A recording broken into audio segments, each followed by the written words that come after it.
மக்களை இன்றைக்கு திருப்பி நான் டக்ளஸ் தேவானந்த பற்றி தான் கதைக்க போகிறேன். ஏனெண்டா கட்டாயம் இந்த இளம் சமூகம் அவரை பற்றி அறிஞ்சிருக்கணும். ஏனெண்டா காலப்போக்கில் இப்படியே விட்டால் இந்த வரலாறுகளை மாற்றி அமைக்கப்படும். அந்த இவர் சொல்கிறதான் சரி மாதிரி இருக்கும்.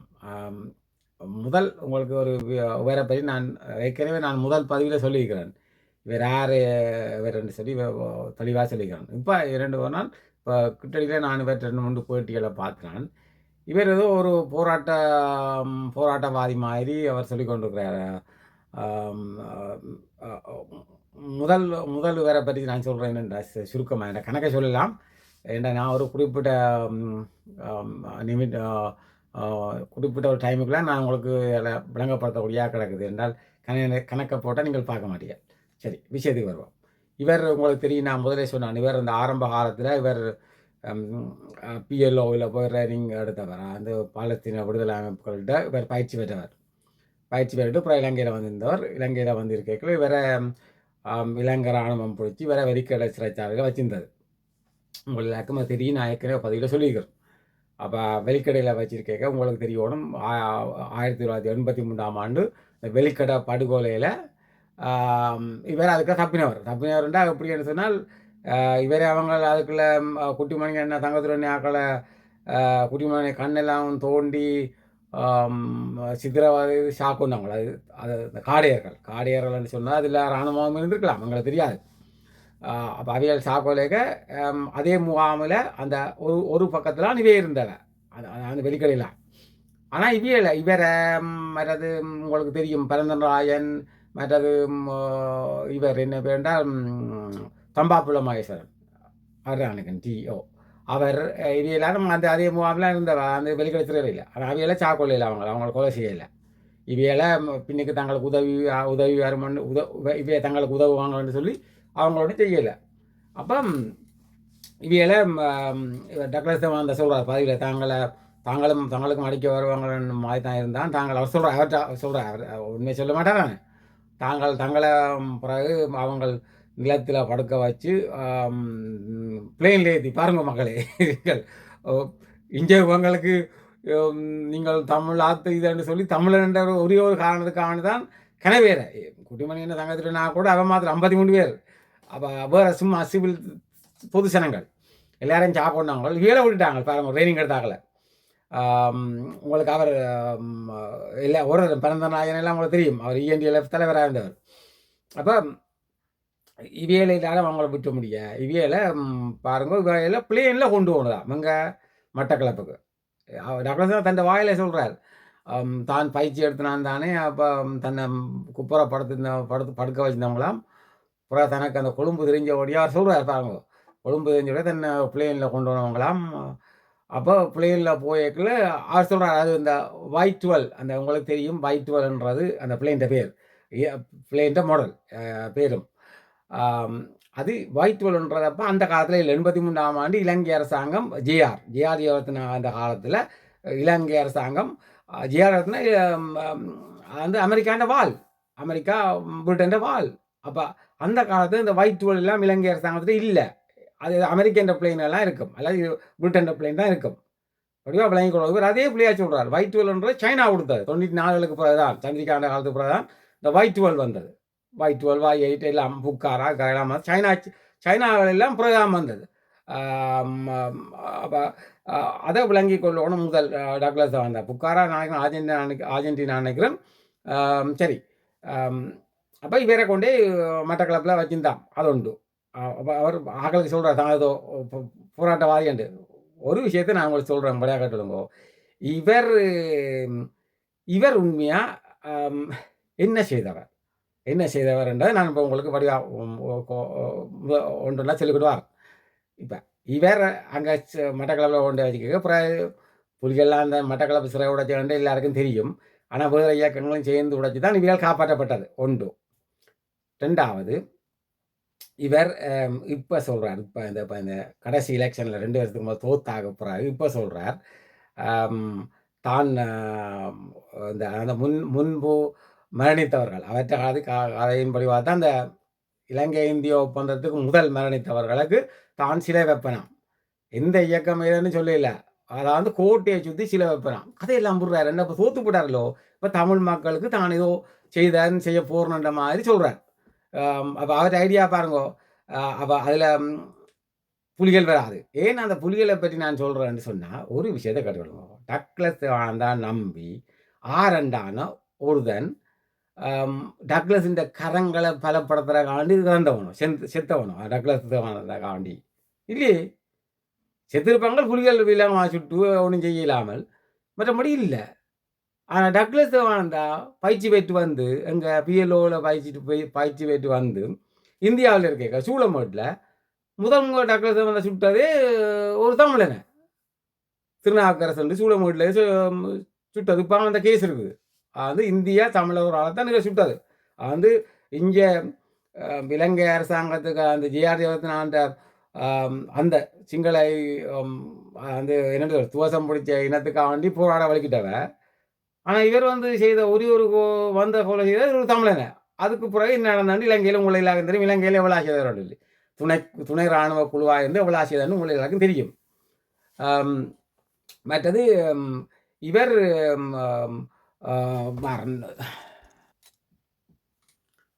மற்றது என்னென்று சொன்னால் இவர் இவர் இப்போ என்னென்னு சொன்னால் தான் எந்த ஒவ்வொன்றிலையும் பார்த்தா தான் ஒரு ஆயுத பயிற்சி பெற்றினான் தானே.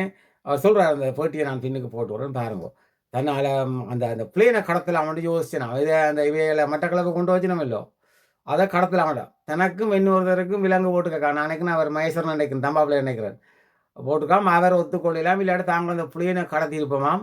பிளேனை கடத்தி கொண்டு இந்தியாவுக்கு கொண்டு எங்கேயோ தங்களுக்கு தெரிஞ்ச இடத்த இறக்க கொண்டு மொக்குகளை பாருங்கோ. இவங்க அந்த பயிற்சி கொடுத்தவங்களும் இந்த பிளேன் கடத்தி பிளேன் அடிக்கிறவங்களால உங்களுக்கு தெரியும். பாலத்தீன அமைப்புகள்கிட்ட பயிற்சி பெற்றால் அமெரிக்காவில் நடந்ததெல்லாம் அவங்களுக்கு தெரியும். அவங்க அந்த ஹைஜாக் பண்ணுறது பிளேனில் இந்த பொது சேனத்துக்கு அறிஞனம் கொடுக்குறது. அதான் அவங்களோட வேலை. இந்த புலிகள் மாதிரி இப்போ இராணுவ நிலைகளில் போய் சண்டை விடுற இல்லை. அவங்களோட வேலை பாருங்க. பாலஸ்தீனத்தில் ஒரு நாளும் அந்த சண்டை முடியாது. அதான் அவங்க சொல்கிற இஸ்ரேல் எவ்வளோ அடித்தாலும் ஆனால் அந்த உண்மையாக பாலஸ்தீனத்தில் பாப்பாய் மக்கள் சாகுதல். ஆனால் அது இந்த வகையில் இந்த இராணுவ நடவடிக்கை சிஸ்டங்கள் பிள்ளை. அதுக்கு இவங்களே இந்த ஹைஜாக் பண்ணுறது பொது சேனல்களை வைக்கிறதெல்லாம் பிள்ளை. அது இஸ்ரேலும் செய்யுது. அந்த அந்த பிரச்சனைக்கு நான் போகலாம். அந்த பயிற்சி பெற்ற ஆக்களில் அந்த குணம் வீட்டையும் கிடைக்காது. டக்ளஸ் தேவானந்தாட்ட புலிகள் போகலையா, அவங்க புலிகள் போகல. புலிகள் இந்தியாவில் பயிற்சி பெற்றால் அதுவும் 2 முதல் பட்சும் செகண்ட் பட்சும் தான் இந்தியாவிட்ட பயிற்சி பெற்றால் அது உத்தரப்பிரதேசத்தில். அது உங்களுக்கு தெரியும். முதல் பட்சும் 2வது பட்சும். அதுக்கப்புறம் புலிகள் தாங்களே தான் ட்ரைனிங் கொடுத்தவங்க. சரி, அதுக்கு வரையில் இதுக்கு இன்னும் இது சொல்லியிருக்க இல்லாமல் வேறு இவரை பற்றி சொல்கிறாரு. அப்போ இவர் அந்த பயிற்சி பெற்று அந்த பிள்ளைனுக்குள்ள போடுற கோர்வையாக வரையில் மக்களே கோவிக்காதேங்கோ. என்னென்னா நானும் என்ன செய்கிறேன் ஆதங்கத்தில் எல்லாத்தையும் கிரியா சொல்லுவோம்னா கஷ்டப்படுறேன் நான். சரி, இவரை அப்போ அந்த பிளேனை கடத்த இவர் பிளான் பண்ணால் அந்த பக்கத்தில் இன்னொரு கைதி அதுக்கு ஒத்து வரையிலையா, மற்ற ஆக்களும் ஒத்து வரையில. அதுக்கு மொத்தமாக இருந்து 12 பேர் தானே வருமா, 2 காட்டாம். அப்போ சொல்ல இந்தியா கடத்தலாம் இவருக்கு ஒரு ஐடியா வந்திருக்கு. இன்னும் மொக்க ஐடியா பாருங்கோ. ஒரு சின்ன பிளேன், அது நான் நினைக்கிறேன் அந்த ஆப்ரோவும் இல்லை, அதுக்கு அதை ஒரு சின்ன நான் சீ பிளேன் நினைக்கிறேன். ஏன்னா அந்த காலத்தில் சீ பிளேன் எல்லாம் இருந்தது. அப்போ அதில் நீங்கள் கனதூரம் போகல. அது உங்களுக்கு தெரியும். அதுக்கு பெட்ரோல் எல்லாம் இந்தியாவுக்கு போகிறதுக்கு பறக்காது. அதை கடத்தி இருந்தோடனே நடக்கிறதெல்லாம் விழுந்துருக்கோடும். இவற்ற ஐடியா. சரி, அது பிழைச்சி போட்டு வந்து அவர் அதில் ஒரு பதிவு செய்வார். அதுவே ஒரு மொக்குத்தனம். அதாவது தான் 14-15 பேருக்கு அடிப்பேன். அவர் தனியாக சரிக்கலாம். ஏன் இந்த மற்றவன் உதவியை கேட்கணும் பிள்ளைனை கடத்துறாங்க. அதுவும் அதெல்லாம் சொல்கிறார். தனக்கு தான் பயிற்சி பெற்றுனான். அந்த பயிற்சி பெற்றினால பெருமையாக சொல்கிறார். இன்னும் பிரியோசனம். சரி, இன்னும் உண்டு. இதோட முடிச்சு கொள்கிறேன். இப்போ டக்ளஸ் தேவானந்தாவை நம்பி இதுவரையிலேயும் ஒரு ஒரு ஒரு அவர் ஒரு இபிஆரில் இருக்க ஒரு தாக்குதல் இதை நான் சொன்னேன் உங்களுக்கு. அந்த காரணம் இராணுவ நேவி கேம்பை தான் அடித்தவன். டக்ளஸ் தேவானந்தா பிரிஞ்சு வந்து ஒரு எதிரி இலக்கையும் தாக்க இல்லை. சரியா? மற்றது நான் இது அங்கால சொல்லணும். அதாவது மேதவு இந்த படையணிகளில் பார்த்தீங்களன்னு சொன்னால் 50,000க்கு மேலே ஆக்கள் செத்துருக்கு. அவருக்கா வேண்டி, யாருக்கு பெருசுக்கா வேண்டி, தலைவருக்கா வேண்டி, இவருக்காண்டி ஒரு தெரிஞ்சாகல. அப்போ மக்கள் வடிவாக வழங்கி கொள்ளணும். விடுதலை போராட்டம் சரியாக செய்தது யாருன்னு சொல்லியும் இப்போ இதுவரையிலும் அவங்க 50,000க்கு மேற்பட்ட செத்து அந்த ஆள் கரத்தை பலப்படுத்தினவங்க. அதாவது அப்படி போராட்டம் செய்தபடியே தான் இவருக்கு ஒரு விஷயம் விளங்கணும். 87ஆம் ஆண்டு இலங்கை இந்திய ஒப்பந்தம் செய்தது. அதுக்கு என்ன இபிடிபியோ இபிஆர்எல்ஓ டெலோவோ புலட்டை கூப்பிட்ட செய்தவங்க இல்லையே. அது செய்தது இலங்கை அரசாங்கம், இந்திய அரசாங்கம், புலிகள் 3 தான் செய்தது. புலிகள் கையெழுத்து வைக்கிட்ட புலிகள் மறுத்தது. பிறகு வற்புறுத்தலின் பேரில் அதுக்கு சம்மதிச்சவன். ஆனால் அது பிறகு உங்களுக்கு என்ன நடந்தாலும் தெரியும். ஆனால் இவியலுக்கு அது இல்லை. ஆனால் அந்த ஒரு ஒப்பந்தத்தால் இவியல் எல்லாருக்கும் விடுதலை பெற்றது. இவியலுக்கெல்லாம் பொது அன்பு இலங்கை அரசாங்கம் கொடுத்த வேண்டி இவை சொல்லிக் கொண்டிருக்கணும். அது ஒரு பொண்ணான வாய்ப்பு தவற விட்டு நம் புலிகள்னு சொல்லி சுத்தியெல்லாம் என்னன்னு சொல்கிறோன்னு தெரியாது. இதை மக்களே நீங்கள் அவர் என்னென்னா அடுத்த எலெக்ஷனை வச்சு தான் இதெல்லாம் சொல்லி கொண்டு வராது. அந்த நான் என்ன கோட்டையை சுற்றி தான் சிறைகள் வைப்பேன் போராட்டக்காரருக்கு. இவர் சிறை வைக்கிறாருக்கு வைப்பார். குட்டிமணி என்ன தங்கதுரணி ஆக்கள் எல்லாம் அது வைக்கத்தான் வேணும். சரியா? அதுக்கு நான் எதிர்ப்பு இல்லை. இவர் வைக்கிறது நீங்கள் பார்த்தீங்கன்னா யாருக்கு வைப்பேன்டா இவர் தந்தை ஆக்களை தான் வைப்பார். மைசரி வீராயுதம் ஏன் இப்போ யோகேஸ்வரி பட்குணம் போயிருக்கிறா வச்சு தவைக்கும் தான் வேலை சிலை வைப்பார். இவர் ஒருத்தரும் இவர் மற்ற ஒரு வெஹிக்கிளுக்கு வரணும். பார்த்தீங்கன்னா பழைய அரசட்டை சிலையில் வச்சுக்கிறார் அங்கால இங்கே யாழ்ப்பாணம் டவுனுக்குள்ளே. அப்போ அந்த பழைய அரசர் மாதிரி அந்த முந்தைய அந்த காலத்தில் எல்லாரும் வைக்கலாம். இதுகள் இப்போ இவர் சொல்கிறதெல்லாம் செய்யணுமே, செய்ய மாட்டார். இவர் சுற்றி என்ன நடக்க போனால் இவர் திருப்பியும் ஒருக்கா பவருக்கு எலெக்ஷனில் வந்து சுயான கவலைப்படுறார் தான். இந்த இதில் தோத்த வேண்டிய நீ வரணும்னு தமிழ் மக்கள் எப்படியோ வர்றதை திருப்பியும் ஒரு ஆட்சிக்கு வரணும்னு வேறு எதிர்பார்க்குறாரு. அந்த அது சரி வரா.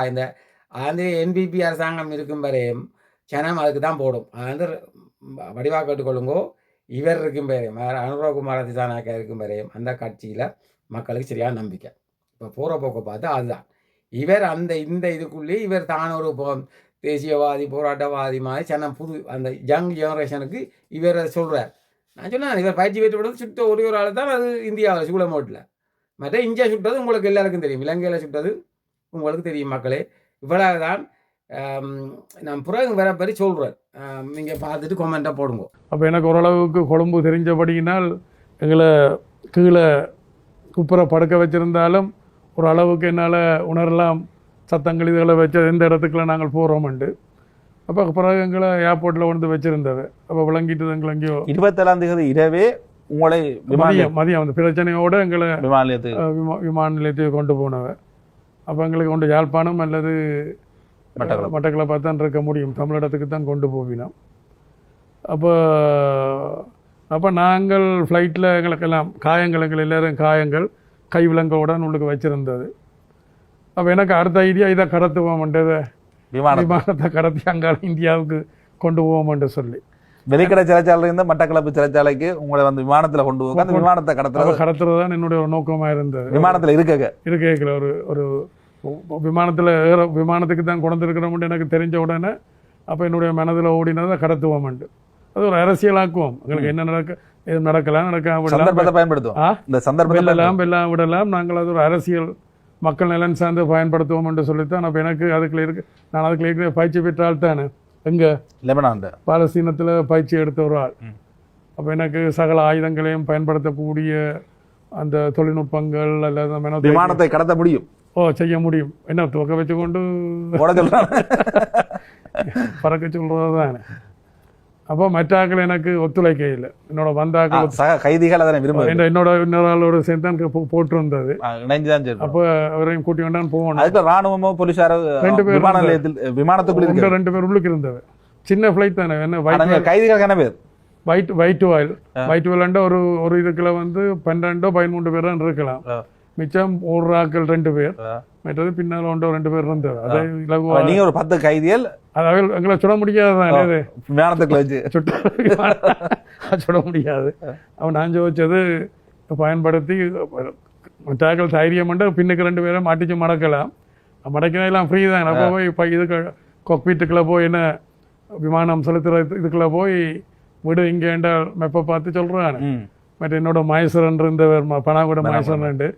அவர் ஒரு என்சைக்ளோபீடியான்னு சொல்கிறோம். என்சைக்ளோபீடியான்னு பல அனுபவங்கள் அன்னைக்கு அந்த தத்துவ நடைமுறை அனுபவங்கள்ன்றதை விட தத்துவத்தை அனுபவம் அதற்கு குண்டு வைப்பதிலும் அந்த படித்த இதுகள் எனக்கு பயிற்சி பெற்ற இதுகள் இருந்து அவருக்கு படித்த அனுபவங்கள் இருந்தது. அப்போ அவையிலெல்லாம் கொஞ்சம் பின்வாங்கிட்டேன். பின் அதால் என்னால் அந்த இதை கைவிட்டாச்சுது. எனக்கு வாய்ப்பு கிடைக்குமாக இருந்தால் இந்த போராட்டத்தில் ஈடுபட்ட முக்கியஸ்தர்கள் அல்லது போராட்டத்தில் ஈடுபட்டு தங்களை ஆகுதியாகினவர்கள், தங்களை அர்ப்பணம் செய்தவர்களுக்கு யாழ்ப்பாண கோட்டையை சுற்றி சிலைகள் அமைப்பதாக நான் சொல்லியிருக்கின்றேன். நான் அந்த கருத்தோடு நிற்கின்றேன். எனக்கு மீண்டும் வாய்ப்பு கிடைக்கின்ற பொழுது நான் நிச்சயம் அதை நிறைவேற்றுவேன். உங்களுக்கு தெரியும், யாழ்ப்பாணத்தினுடைய மணிக்கூட்டு கோபுரத்தை சுற்றி நாங்கள் 3 தமிழ் முன்னாள் மன்னர்களை சிலை வடிவம் அமைத்திருக்கின்றோம். அப்போ இங்கு நான் ஆட்சியாளர்கள் என்றதை விட இன்றைக்கு நாடாளுமன்றத்தில் அங்கம் வைக்கின்றவர்கள், வடக்கு கிழக்கு பிரதேசத்தை, வடக்கு கிழக்கு மக்களை பிரதிநிதித்துவப்படுத்துகின்ற நாடாளுமன்ற உறுப்பினர்கள் தான் இதுக்கு பொறுப்பு கூற வேணும்.